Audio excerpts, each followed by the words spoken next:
Our story today is called Paul's Case. Chapter 1. Paul hated school. He did not do his homework. He did not like his teachers. Paul's father did not know what to do with him. His teachers did not know either. One afternoon, all his teachers at Pittsburgh High School met together with him to discuss his case. Paul was late. When he entered the room, his teachers sat waiting for him. He was tall for his age and very thin. His clothes were too small for him, but they were clean. He had a bright red flower in the buttonhole of his black jacket. One of the teachers asked Paul why he had come to the meeting. Paul said politely that he wanted to do better in school. This was a lie. Paul often lied. His teachers began to speak. They had many complaints. One said Paul talked to the other students instead of paying attention to the lessons. Another said Paul always sat in class with his hands covering his eyes. A third teacher said Paul looked out the window instead of looking at her. His teachers attacked him without mercy. Paul's eyebrows moved up and down as his teacher spoke. His smile never left his face, but his fingers shook as he touched the flower on his coat. At last the meeting was over. Paul's smile got even wider. He bowed gracefully and left the room. His teachers were angry and confused. The art teacher spoke for all of them when he said there was something about Paul that he didn't understand. "I don't think he really means to be bad," he said. "There's just something wrong with that boy." Then the art teacher remembered one warm afternoon when Paul had fallen asleep in his class. Paul's face was white with thin blue veins under the skin. The boy's face looked tired and lined, like an old man's. His eyebrows moved up and down, even in his sleep. After he left the meeting, Paul ran down the hill from the school, whistling. He was late for his job at the concert hall. Paul was an usher there. He showed people to their seats. He carried messages for them. He brought them their programs with a polite bow. Everyone thought he was a charming boy and the best usher at the hall. When Paul reached the concert hall that evening, he went immediately to the dressing room. About 6 boys were already there. Paul began changing his clothes with excited hands. He loved his green uniform with the gold pockets and design. Paul rushed into the concert hall as soon as he had changed clothes. He ran up and down the hall, helping people. He became more and more excited.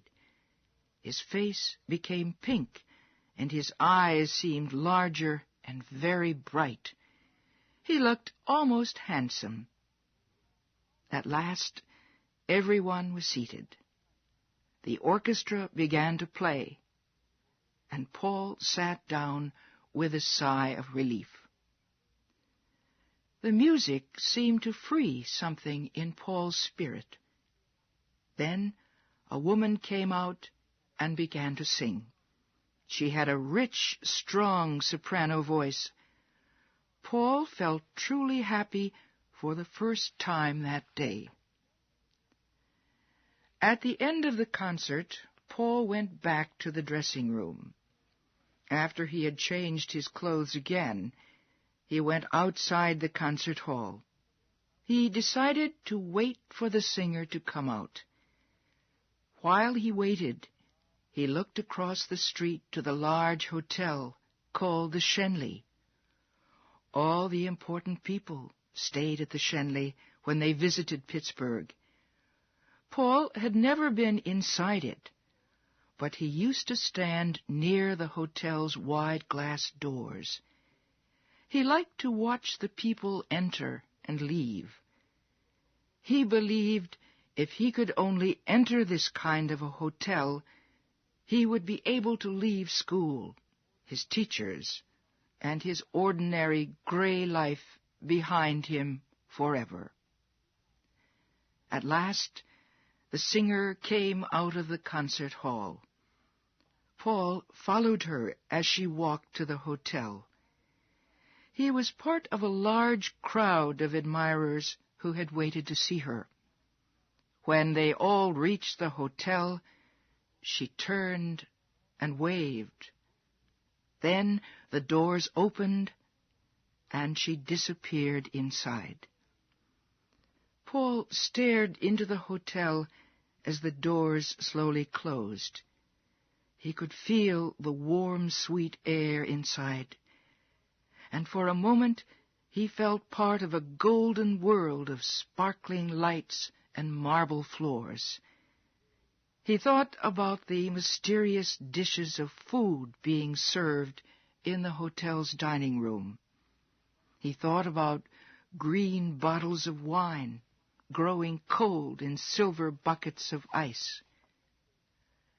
He turned away from the hotel and walked home. He thought of his room, with its horrible yellow wallpaper, the old bed with its ugly red cover. He shook his head. Soon he was walking down the street where he lived.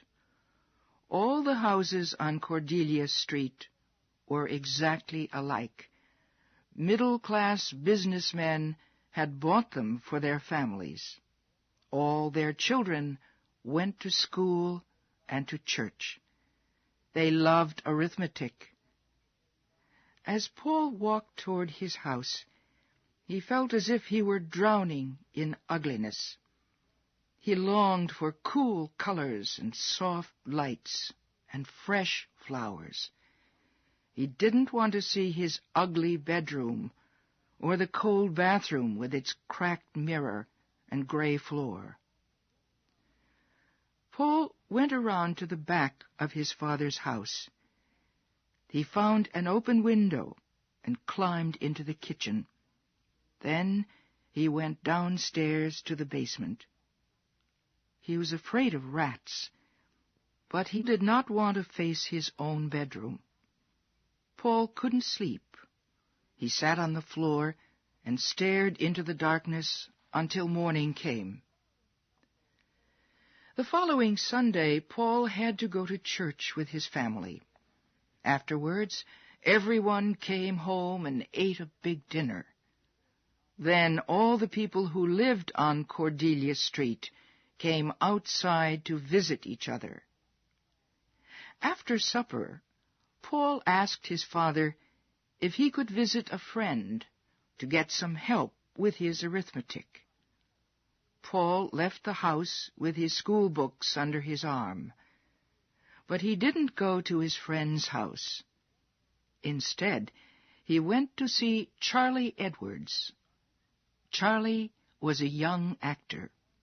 Paul liked to spend as much time as he could at the theater, where Charlie Edwards and his group acted in their plays. It was only at the theater and the concert hall that Paul felt really alive. The moment he smelled the air of these places, he felt like a prisoner suddenly set free. As soon as he heard the concert hall orchestra play, he forgot all the ugly, unpleasant events in his own life. Paul had discovered that any kind of music awakened his imagination. Paul didn't want to become a musician, however. He didn't want to become an actor either. He only wanted to be near people who were actors and musicians. He wanted to see the kind of life these artists led. Paul found the schoolroom even worse after a night at the theater or the concert hall. He hated the school's bare floors and cracked walls. He turned away from his dull teachers in their plain clothes. He tried to show them how little he thought of them and the studies they taught. He would bring photographs of all the actors he knew to school. He would tell the other students that he spent his evenings with these people at elegant restaurants. Then he would announce that he was going away to Europe or to California or to Egypt for a while. The next day he would come to school smiling nervously. His sister was ill, he would say, but he was still planning to make his trip next spring. Paul's problems at school became worse. Even after the meeting with his teachers, things did not get better. He told them he had no time to study grammar and arithmetic. He told them he had to help the actors in the theater. They were old friends of his. Finally, his teachers went to Paul's father. He took Paul out of school and made him get a job. He told the manager at the concert hall that Paul could not work there any more. His father warned the doorman at the theater not to let Paul into the place. And Charlie Edwards promised Paul's father not to see Paul again. All the actors at the theater laughed when they heard about the stories Paul had been telling. The women thought it was funny that Paul had told people he took them out to nice restaurants and sent them flowers. They agreed with the teachers and with his father that Paul's was a bad case.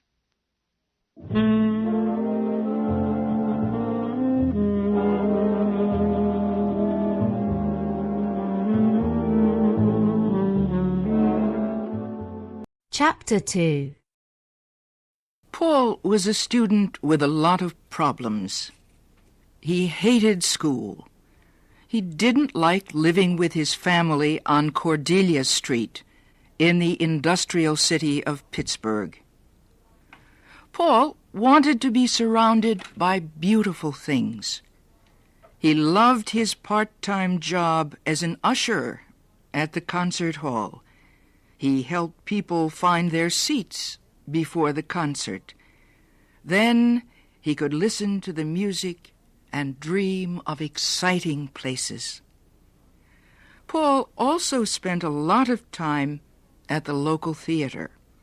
He knew many of the actors who worked there. He used to do little jobs for them, and they would let him see plays for free. Paul had little time left for his studies, so he was always in trouble with his teachers. Finally, Paul's teachers complained again to his father. His father took him out of school and made him take a job in a large company. He would not let Paul go near the concert hall or the theater. Paul did not like his job as a messenger boy. He began to plan his escape. A few weeks later, Paul's boss, Mr. Denny, gave Paul a large amount of money to take to the bank. He told Paul to hurry because it was Friday afternoon. He said the bank would close soon and would not open again until Monday. At the bank, Paul took the money out of his pocket. It was $5,000. Paul put the money back in his coat pocket, and he walked out of the bank. He went to the train station and bought a one-way ticket for New York City. That afternoon, Paul left Pittsburgh forever. The train traveled slowly through a January snowstorm. The slow movement made Paul fall asleep. The train whistle blew just as the sun was coming up. Paul awoke, feeling dirty and uncomfortable.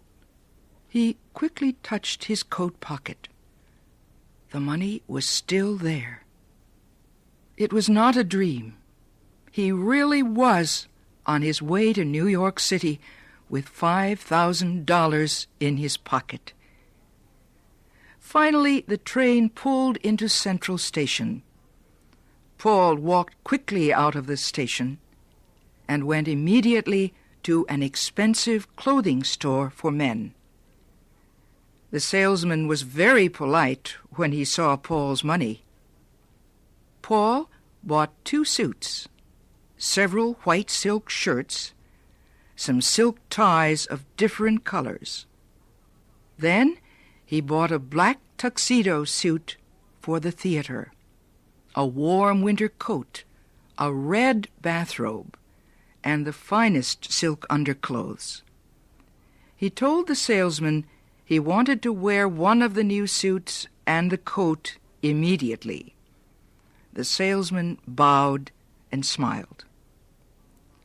Paul then took a taxi to another shop, where he bought several pairs of leather shoes and boots.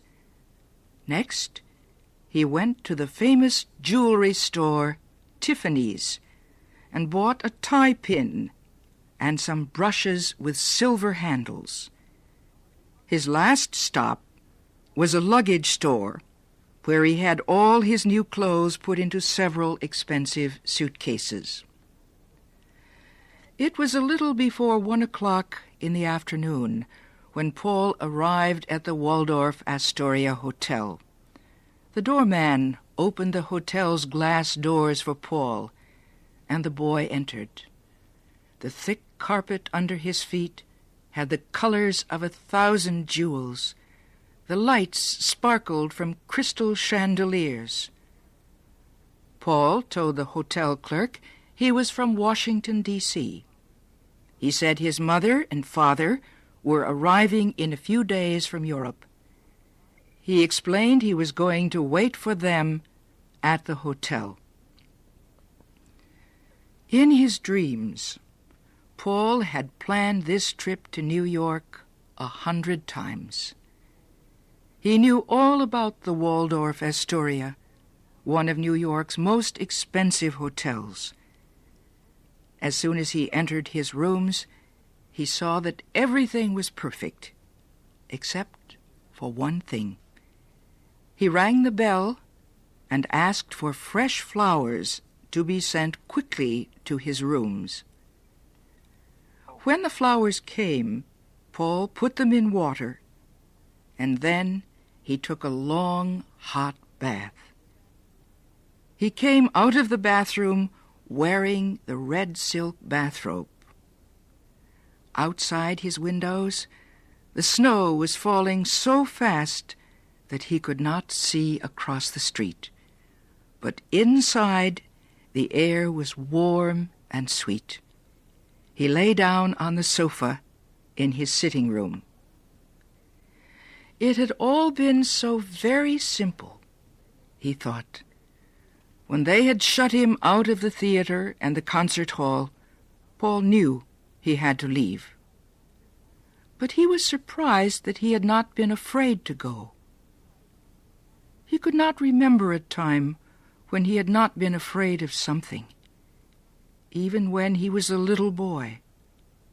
But now he felt free. He wasn't afraid any more. He watched the snow until he fell asleep. It was 4 o'clock in the afternoon when Paul woke up. He spent nearly an hour getting dressed. He looked at himself often in the mirror. His dark blue suit fit him so well that he did not seem too thin. The white silk shirt and the blue and lilac tie felt cool and smooth under his fingers. He was exactly the kind of boy he had always wanted to be. Paul put on his new winter coat and went downstairs. He got into a taxi and told the driver to take him for a ride along Fifth Avenue. Paul stared at the expensive stores. As the taxi stopped for a red light, Paul noticed a flower shop. Through the window, he could see all kinds of flowers. Paul thought the violets, roses, and lilies of the valley looked even more lovely because they were blooming in the middle of winter. Paul began to feel hungry, so he asked the taxi driver to take him back to the hotel. As he entered the dining room, the music of the hotel orchestra floated up to greet him. He sat at a table near a window.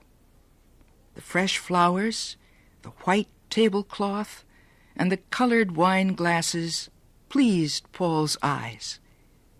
The soft music, the low voices of the people around him, and the soft popping of champagne corks whispered into Paul's ears. This is what everyone wants, he thought. He could not believe he had ever lived in Pittsburgh on Cordelia Street. That belonged to another time and place. Paul lifted the crystal glass of champagne and drank the cold, precious, bubbling wine. He belonged here. Later that evening, Paul put on his black tuxedo and went to the opera. He felt perfectly at ease. He had only to look at his tuxedo to know he belonged with all the other beautiful people in the opera house. He didn't talk to anyone, but his eyes recorded everything. Paul's golden days went by without a shadow. He made each one as perfect as he could. On the 8th day after his arrival in New York, he found a report in the newspaper about his crime. It said that his father had paid the company the $5,000 that Paul had stolen. It said Paul had been seen in a New York hotel. And it said Paul's father was in New York. He was looking for Paul to bring him back to Pittsburgh. Paul's knees became weak. He sat down in a chair and put his head in his hands. The dream was ended. He had to go back to Cordelia Street, back to the yellow-papered bedroom, the smell of cooked cabbage, the daily ride to work on the crowded streetcars. Paul poured himself a glass of champagne and drank it quickly.